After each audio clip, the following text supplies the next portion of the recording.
संस्कार। एक शहर में एक लड़का रहता था। उसका नाम विनय था। विनय की माँ और पिताजी एक गांव में रहते थे। विनय को एक बैंक में नौकरी मिल गई थी, इसलिए वह अकेला ही शहर में रहता था। उसे बैंक में अच्छी सैलरी मिलती थी। अब विनय की शादी की उम्र हो गई थी। उसके घर वालों ने उसके लिए लड़कियां देखना शुरू किया था। विनय ने सोचा था कि उसकी शादी एक सुंदर और घर संभालने वाली लड़की से हो। विनय के लिए उसी शहर से एक रिश्ता आया। लड़की का नाम विनीता था। वह अपनी माँ के साथ रहती थी। उसे पिताजी नहीं थे। विनीता की माँ ने उसे बहुत अच्छे संस्कार दिए थे। उसकी माँ ने उसे बड़ी मेहनत से पाला था। उसने 12वीं कक्षा तक पढ़ाई की थी। विनीता की पूरी पढ़ाई हिंदी मीडियम में हुई थी, इसलिए उसकी इंग्लिश थोड़ी कमज़ोर थी। विनय और उसके घर वाले लड़की देखने गए और उन्हें विनीता पसंद आई। सब बातचीत हो गई। रिश्ता पक्का हुआ। 2 महीने बाद उन दोनों की शादी हो गई। दोनों बड़े खुशी से संसार करने लगे। विनीता खाना बनाना और घर का सारा काम करने में व्यस्त रहती थी।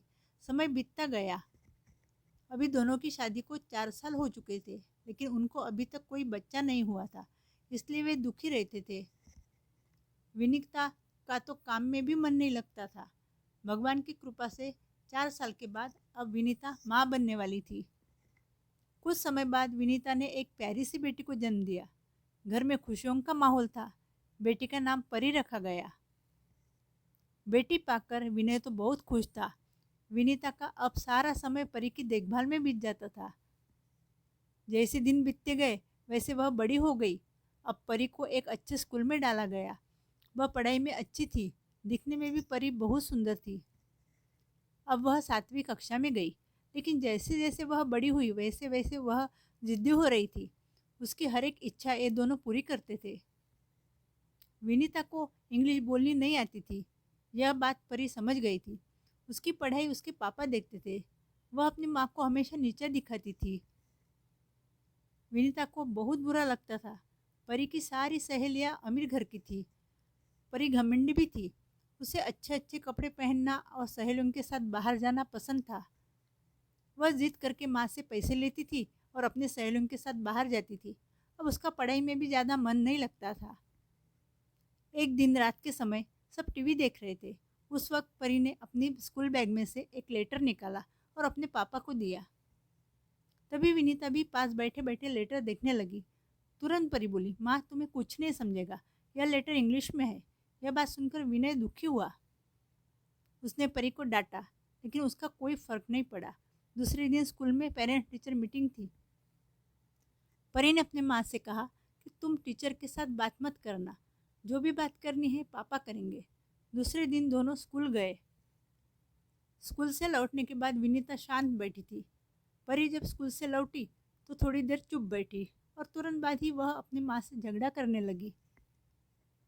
वह अपनी माँ से कहने लगी कि तुम कैसी साड़ी पहन के आई थी स्कूल में? क्या तुम्हारे पास कोई ढंग की साड़ी भी नहीं थी? छोटी छोटी बात पर दोनों में झगड़ा होता था। विनीता के समझ में कुछ नहीं आ रहा था। दोनों सोचते रहते थे कि अब क्या करें। दोनों समझ गए थे कि उनके ज़्यादा प्यार का यह नतीजा है। विनीता अपनी माँ के घर जाकर बहुत रोती थी। माँ उसे समझाती रहती थी, परी बड़ी हुई तब बदल जाएगी।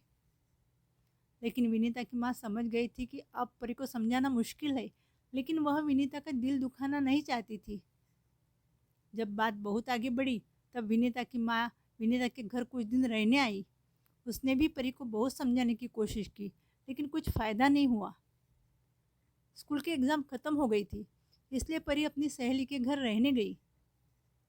इधर विनय, विनीता और उसकी माँ ने परी को अब बोर्डिंग स्कूल भेजने का फैसला किया। विनय ने उसकी एडमिशन दूसरे शहर में कर दी। 1 महीने के बाद उसे दूसरे शहर, दूसरे स्कूल जाना था। परी जाने के लिए तैयार नहीं थी। वह बहुत रो रही थी, लेकिन उसके सामने जाने के अलावा कोई रास्ता नहीं था। परी जब जाने निकली तब सब बहुत उदास हो गए थे। परी जब चली गई तब विनीता की माँ ने विनीता और विनय को एक ही बात बताई कि बच्चों से प्यार करो, लेकिन उनकी हर एक जिद कभी भी पूरी नहीं करना चाहिए। जब उनकी हर इच्छा या जिद पूरी होती है तो ये माता पिता के लिए ही मुश्किल हो जाता है। परी जिस हॉस्टल में रहती थी वहाँ पर शुरुआत में उसे ज़्यादा सहेलियाँ नहीं मिली, क्योंकि परी का स्वभाव घमंडी था। उसके पापा उसे बीच बीच में फ़ोन करते रहते थे, लेकिन उसकी माँ उससे बहुत कम बात करती थी। उसके बाजू में उसकी जितनी भी सहेलियाँ रहती थी, सब अपने मम्मी पापा से किस तरीके से बात करते हैं वह देखती रहती थी। धीरे धीरे उसको अपनी गलतियाँ समझ में आने लग गई। सबके घर से 2-4 महीने में कोई ना कोई मिलने आता था। यह सब देखकर परी को बहुत रोना आता था। परी को धीरे धीरे समझ में आ रहा था कि उसकी माँ और पिताजी उसे कितना प्यार करते थे, उसकी हर एक इच्छा कैसे पूरी करते थे। उनसे दूर रहने के बाद ही परी को अपनी गलती का एहसास हुआ। 1 साल के बाद जब परी घर गई, तब वह अपनी माँ से लिपट लिपट कर रो रही थी, और उससे जो गलती हुई थी इसके लिए उसने माँ और पिताजी से माफ़ी मांगी। इस बार परी बहुत बदल चुकी थी। यह सब दूर रहने का ही नतीजा था। अब विनीता और विनय भी बहुत खुश थे। पैसों से बच्चों की जिद पूरी की जा सकती है, लेकिन संस्कार नहीं दिए जा सकते। इसलिए बचपन में संस्कार देना बहुत ज़रूरी है।